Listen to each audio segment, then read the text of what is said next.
नमस्कार, आप देख रहे हैं वीकी न्यूज और मैं युधिष्ठिर उपाध्याय। सीएम योगी अपने किए हुए वादे पर अटल हैं। उन्होंने कई बार मंचों के माध्यम से ये बात कही है कि सूबे के अंदर माफिया अपराधियों के लिए कोई भी जगह नहीं है। सत्ता के संरक्षण में पल रहे गुंडे, माफिया, अपराधी, लुटेरे मेहरबानी करके तो उत्तर प्रदेश छोड़ करके चले जाएं, और अगर उत्तर प्रदेश में रहेंगे तो फिर उनके लिए दो जगह होंगी। मुझे लगता है उस जगह कोई भी नहीं जाना चाहेगा और उसके बारे में तय कर ले क्या होना है।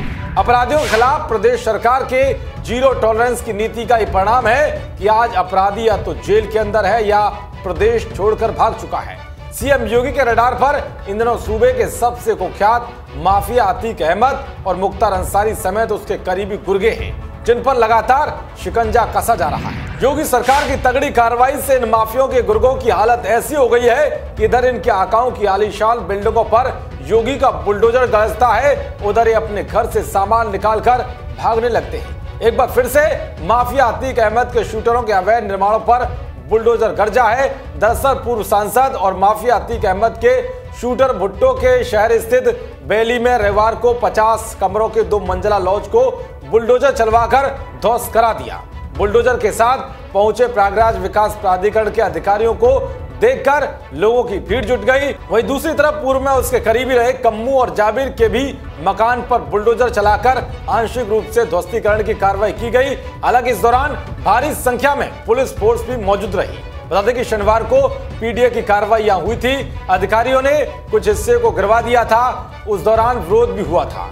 जानकारी के मुताबिक लगभग 500 वर्ग गज क्षेत्रफल में बने भुट्टो के इस लॉज में 40 से 50 कमरे होने का अनुमान है। इसके बाद अरशद के मकान और लॉज को भी गिराने की कार्रवाई शुरू होगी। अरशद के मकान का आगे का हिस्सा शनिवार को भी ढाया गया था। हालांकि उसका लॉज खाली नहीं हुआ था। भुट्टो का लॉज भी राजकीय स्थान की भूमि पर अवैध बना है। जमीन और लॉज की कीमत करोड़ों में बताई जा रही है। बेली उपहार में अरशद, राशिद और उसके भाइयों ने राजकीय आस्थाना की करीब 10 विस्वा जमीन पर अवैध बिल्डिंग और लॉज का निर्माण करा लिया है। हालांकि अवैध बिल्डिंग का निर्माण अलग अलग हिस्सों में कराया गया है।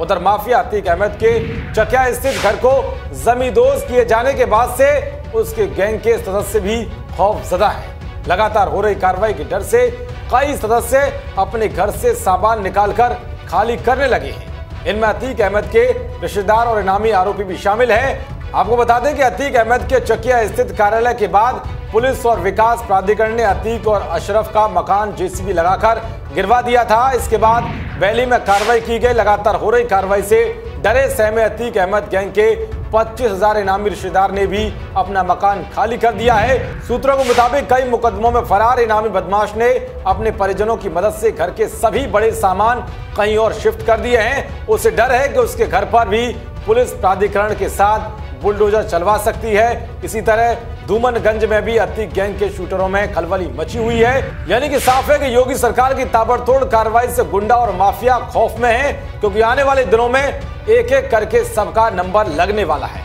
देश और दुनिया की तमाम खबरों को पाने के लिए देखते रहिए वीकी न्यूज। नमस्कार।